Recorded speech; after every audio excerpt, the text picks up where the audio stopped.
Welcome to Cost Saver Conversations. I'm Angela, and I ask the practical questions so you can quickly understand what matters. Today, I'm joined by Assad. Hi, Angela.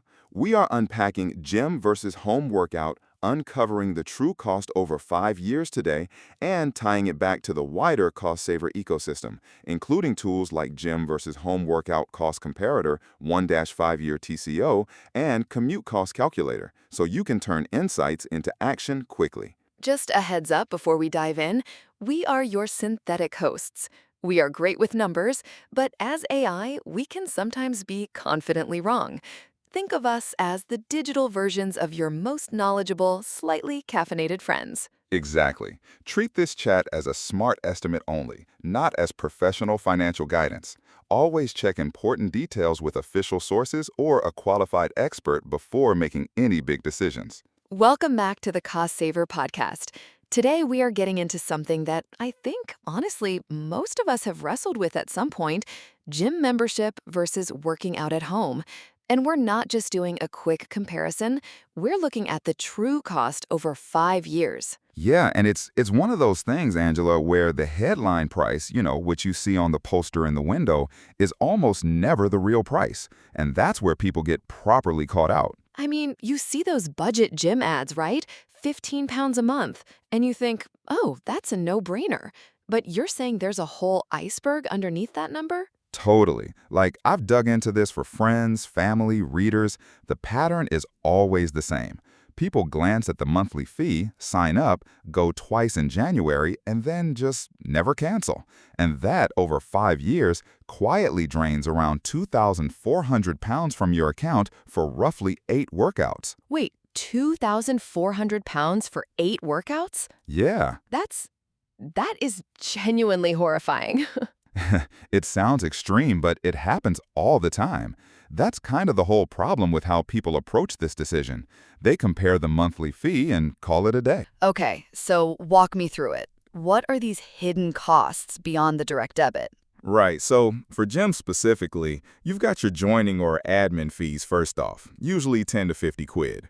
Then some of the mid-market and premium places hit you with an annual maintenance or facility fee, like 30 to 60 pounds a year. And then, the one that creeps up on everyone, price rises. 3 to 8% per year is pretty standard on rolling contracts. 3 to 8% every year? Every year, and it compounds, obviously. So your $30 membership isn't $30 by year 3. It's noticeably more. And that's before you even think about extras like personal training sessions or classes that aren't included in your package. Right, because those are always add-ons, aren't they? Always. But honestly, the big one, the one that most people completely blank on, is travel. Oh, interesting. Go on. So if your gym isn't within walking distance, you're looking at fuel, wear and tear on the car, or bus fares, tube fares in cities. And it adds up. It adds up shockingly fast. Okay, so give me a sense of scale. If someone's driving, say, 15 minutes each way, going 4 times a week, what does that actually look like over 5 years? So that's 2 hours of driving every single week, and roughly 15 to 25 quid a week in fuel and wear. Over 5 years, that's comfortably 4,000 to 6,000 pounds in transport costs alone. And this is the bit that gets me, over 500 hours of your life just driving to the gym and back. 500 hours? Yeah, That's weeks of your life, isn't it? That's a lot. it really is. And nobody puts that on the advert, do they? No, they do not. Okay, so let's talk actual membership tiers then. Like, what are we looking at across different types of gym in the UK? Sure. So budget chains, your Pure Gym, the Gym Group, Energy Fitness, they sit around 15 to 30 quid for off-peak or basic plans, with peak access closer to 25 to 35. Mid-market, David Lloyd, Nuffield Health, Virgin Active, you're looking at 60 to 110 a month, often with a joining fee on top. And then council-run leisure centers kind of land in between, usually 25 to 45 depending on the local authority. Okay, so over 5 years, what does that actually stack up to? So a 30-pound budget membership comes to 1,800 before any extras. A 75-pound mid-market one reaches 4,500, and a premium one at 110 a month hits 6,600, and that's assuming the price never goes up. Which it always does. Which it always does, right?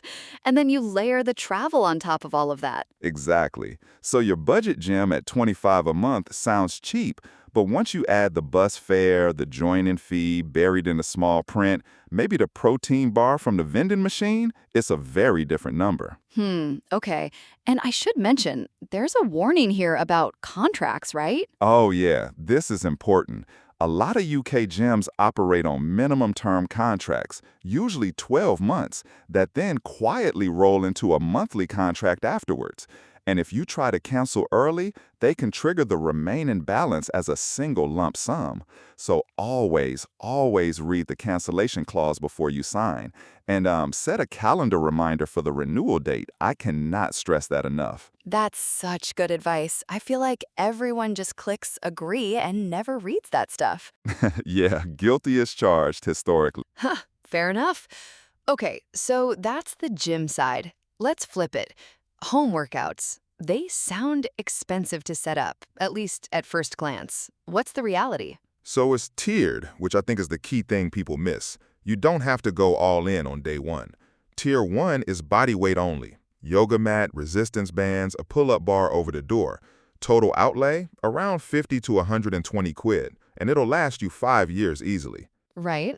Tier 2 is what I call functional kit. Adjustable dumbbells, a kettlebell, skipping rope, foldable bench. That's 300 to 700 pounds. And then Tier 3, the full home gym. Power rack, barbell, weight plates, bench, maybe a rowing machine or a salt bike. That's 1,200 to 3,500 depending on quality. Okay, so even at the top end, Even at the top end, if you spend 2.5 grand, spread across 5 years, that's 42 quid a month. The functional kit at 500 is just over 8 quid a month, and body weight only is essentially free after the first month. wow, 8 quid a month for a proper setup? That's less than a couple of coffees. Yeah, basically. Does that make sense as a comparison, like the way I'm framing it? Totally. And do you have a real-world example? Because numbers are one thing, but hearing how it actually played out for someone. Yeah, so there's Sarah from Sheffield. She switched from a 45-pound a month mid-market gym to a home setup. She spent 380 quid on adjustable dumbbells, a foldable bench, a yoga mat, and then 12 pounds a month on an app subscription. Her old gym was costing her 540 a year in membership, plus roughly 600 in fuel for the 20-minute round trip 4 times a week. Okay. Her home setup paid for itself in 7 months, and across 5 years, she's expecting to save around 4,800 pounds. But here's the thing that really got me. Her training frequency actually went up. She went from 3 sessions a week to 5. Oh, that's the opposite of what you'd expect, isn't it? You'd think without the gym environment, she'd do less. Right, but the kit's in her spare room, there's no commute to argue with at 6 a.m., she just gets up and does it. That's really compelling. And I feel like there's a but coming. Home workouts aren't totally free of hidden costs either, are they? No, definitely not. And being honest about that prevents nasty surprises. So, flooring and rubber mats, right, to protect your floor and your downstairs neighbor's sanity. Streaming subscriptions like Peloton or Apple Fitness, those are 8 to 25 quid a month.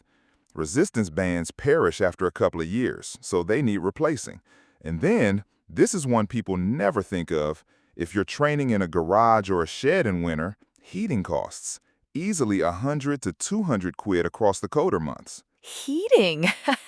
I would not have thought of that. That's such a specific but obvious one once you say it. Yeah, and there's also repairs and upgrades as your strength grows. You outgrow your dumbbells, you need heavier plates. It's not a one-time purchase for everyone. Right.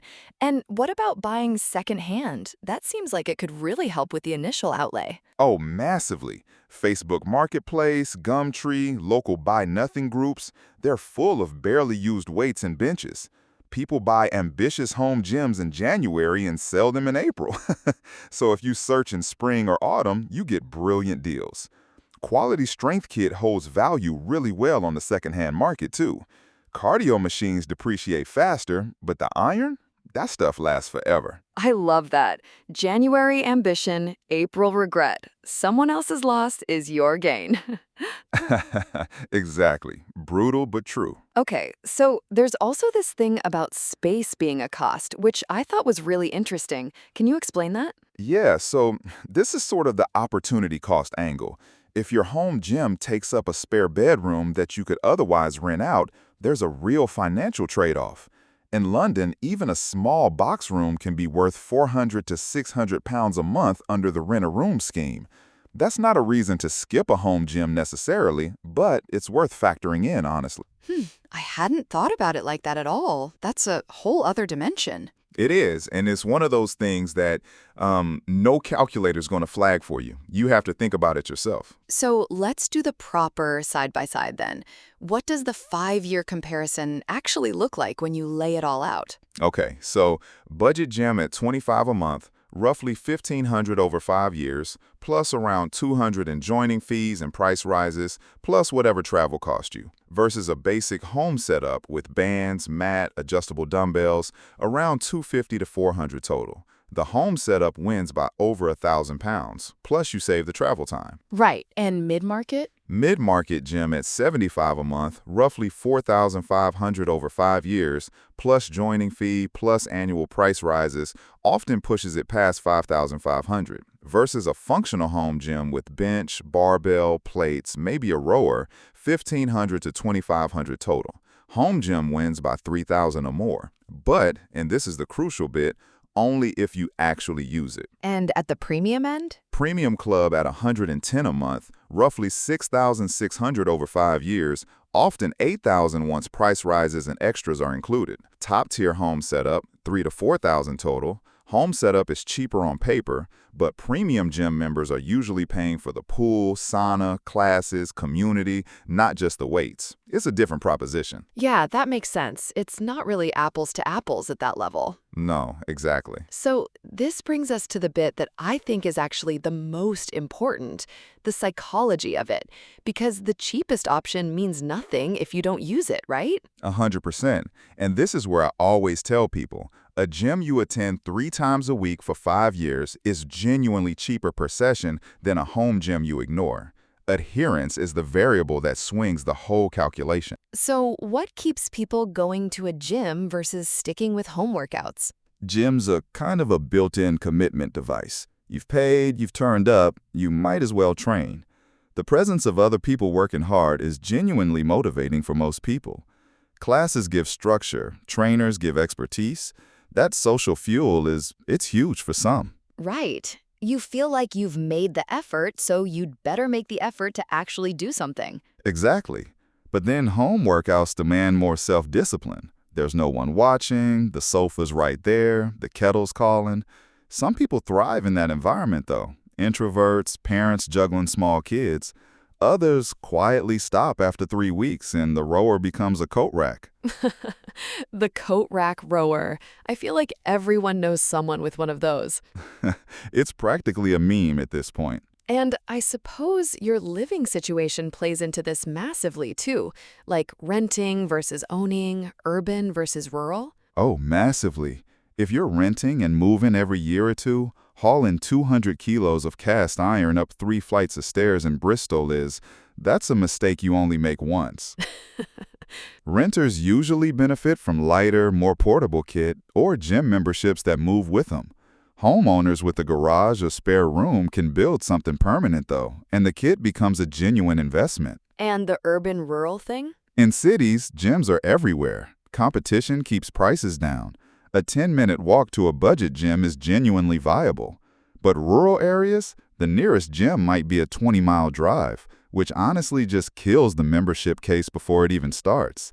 All that travel cost and time we talked about earlier, it's amplified. Yeah. And there were some other factors you mentioned that I thought were really, well, they're things you don't see in most guides, like safety and family dynamics. Yeah, so parents of young kids, for instance, often find home workouts vastly more practical. A 30-minute session at 6 a.m. before the household wakes up, totally doable.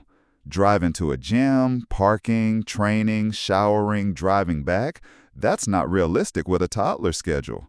And then on the safety side, if you live somewhere where evening walks feel a bit uncomfortable, a home setup removes the need to travel home in the dark after a 9 p.m. session. It sounds niche, but it matters to a lot of people. It does. And then the flip side, someone in a shared house trying to do barbell squats while their housemate's on a Teams call downstairs? Yeah, that does not end well. The gym becomes a sanctuary in that situation. Okay, so common objections. People say, I won't stick with it at home without supervision. What do you say to that? Fair concern. But most apps now include progress tracking and structured plans for under 15 quid a month. My advice is start with a 4-week trial, see whether the routine actually holds before you spend on kit. And for the space objection, a foldable bench and adjustable dumbbells fit under a bed or in a wardrobe. Body weight kit takes up less room than a winter coat. Lack of space is rarely the real obstacle. Usually it's something else. That's honest.